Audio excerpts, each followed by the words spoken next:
Imagine vivre dans un monde où le soleil disparaît, où les récoltes meurent, où la faim et la maladie ravagent tout. Et si je te disais qu'une année a été pire que toutes les autres? Pas une guerre, pas une pandémie moderne, mais une année précise. L'année 736. Aujourd'hui, on va découvrir pourquoi c'est probablement la pire année pour être en vie. Avant de commencer, pense à t'abonner et à laisser un commentaire. Quelle période de l'histoire veux-tu que j'explore ensuite? Partie 1. Le soleil disparaît. En 736, quelque chose d'inexplicable se produit. Un historien byzantin décrit un phénomène terrifiant. Le soleil brille mais sans lumière. Comme une éclipse permanente. Pendant des mois, le ciel reste sombre. La lumière est faible. Le monde entier est plongé dans une sorte de crépuscule. Certains témoignages parlent d'un soleil visible seulement quelques heures par jour. Et encore, comme une ombre. La cause? Une gigantesque éruption volcanique.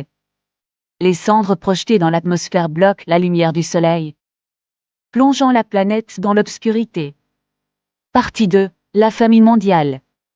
Sans soleil, plus de culture. Les plantes ne poussent plus. Les récoltes échouent partout. En Europe, en Asie, partout. Les températures chutent brutalement. Jusqu'à moins 2,5 degrés Celsius. Cela semble peu, mais c'est suffisant pour détruire des écosystèmes entiers. Résultat, une famine mondiale. En Irlande, on parle même de l'échec du pain. Des populations entières meurent de faim. Partie 3. La peste dévastatrice. Et comme si ça ne suffisait pas, une pandémie frappe. La peste de Justinian. Les symptômes sont terrifiants. Gonflement, douleur, infection, puis la mort. Elle se propage partout. Des quartiers pauvres jusqu'au palais impérial. Les villes deviennent invivables. Les corps s'accumulent. L'odeur devient insoutenable. Les morts sont jetés à la mer, puis reviennent à la surface. On estime que cette peste tue jusqu'à 50 millions de personnes. Article 4. Un climat apocalyptique. En Chine, il neige en plein été. Des cendres tombent du ciel. Les récoltes sont détruites. Dans certaines régions, jusqu'à 70 à 80% de la population disparaît.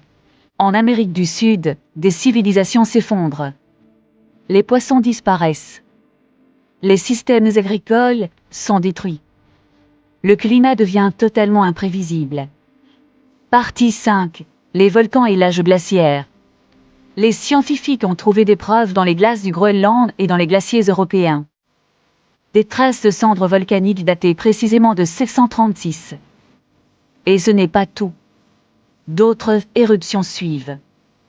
Résultat, un mini-âge glaciaire pendant des années. Moins de chaleur. Moins de nourriture. Plus de maladies.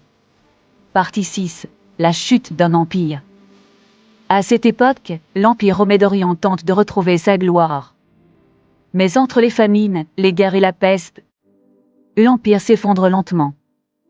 Jusqu'à perdre entre 35% et 55% de sa population. 736 n'a pas seulement détruit des vies. Elle a changé le cours de l'histoire. Partie 7. La preuve scientifique. Des chercheurs ont étudié cette période. Grâce aux carontes de glace et aux cernes des arbres.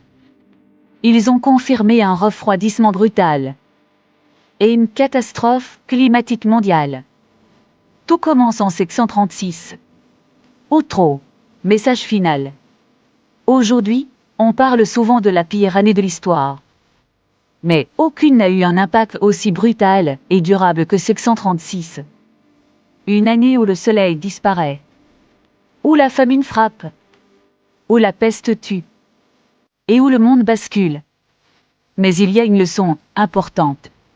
Même après les pires catastrophes, l'humanité survit. Et finit toujours par se relever.